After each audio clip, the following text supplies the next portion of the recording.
So this is just a quick video for you based on what we did in class today, because I know we don't have SolidWorks in the room, but hopefully this will help you out. So basically this is the hexagon that we were looking at in class, and there's our oblique plane, that yellow transparent one. So once again you can see that line there, that is our vertical trace. That is where the vertical plane intersects our oblique plane.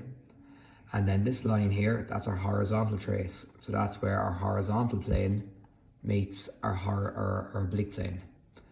Now what's happened is that hexagonal prism is fitted in there, and you can clearly see if I rotate it around, it's been cut.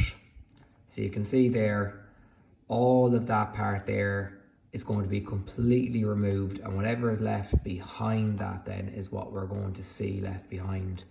So in your elevation, if I just go over here and change it, this view, that is the elevation that you would have drawn, and you can see there once again, there's your vertical trace, that line. Now that squiggly line, that's just to represent the plane itself, because remember, planes go on to infinity. That would go on and on if I extend the line, but just for the sake of a model, I put an end to it. And the plan view that you would have had today was this view here. Looking down top there, once again you can see the horizontal trace where the oblique plane and the horizontal plane meet, and that passes through it there. So what's going to happen is I'm going to roll the model forward, and you're going to see that all of this is going to be cut off because it's outside of the trace. It's going to all be removed, and everything above the oblique plane, all of that there, if I look kind of like in an edge view there, all of that is going to be gone. So I'm going to roll it forward there, and you can see now that's what it looks like after it's been cut. So what's going to happen in tomorrow's class is, if I flick it back around to the right, that is the elevation we are going to see afterwards. And then if I tilt it down the way, that is the plan view. So you can see everything's removed, everything on this side all goes, and everything up to the plane there is what we're going to see. Now the homework I gave you was to draw that edge view. So basically if I roll this back again, back to about, I think it's here, is it? Just down a little bit more. Just there. What we're looking at is an edge view. So in order to see an edge view, we need to see that trace there as a point. So if we look at the front of it, there it is there, and I want to look along that line there. I want to see that line as a point. Imagine like your pencil. You look at your pencil straight on, you see it as a true length. We want to look along that pencil to see it as a point. So we want to look along that line. So I'll just zoom out a bit. So we're basically taking an auxiliary view. At the moment, that's the front view that we see. But if we move around the object to look in this way, that is the edge view there. You can see that plane. If I move it back a little bit, there's that plane.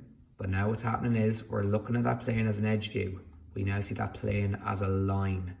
So if I just tilt it down a bit, there's that line.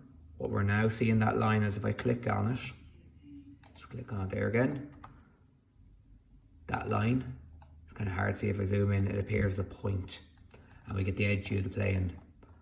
What that tells us there is that's exactly where that cut is going to occur. So if I roll it forward again, that's what's left behind. Everything that's left underneath the plane is kept. Everything that is above it is now gone. It's been cut away. And what we'll look at tomorrow then is getting the true shape of that. So what we'll do first of all is, you have the auxiliary view, which is this view here. Just go back to this side view here. That is the view we do currently have in our auxiliary. Each of those points where the cut happens, we're going to take that back into our plan, and where the hit is going to give us all of these points here to join them up to give us our cut surface. They will then go into our elevation. We'll get that view in our elevation, and then as a result then what we'll aim to do then is, if I click on that surface there, but we then want to get the true shape if we look straight down top. So we're taking another auxiliary to get that, because we already have an edge hue. If you look perpendicular to an edge hue, you get a true shape. So hopefully that video helps you. I'll have that model up for you tomorrow in class.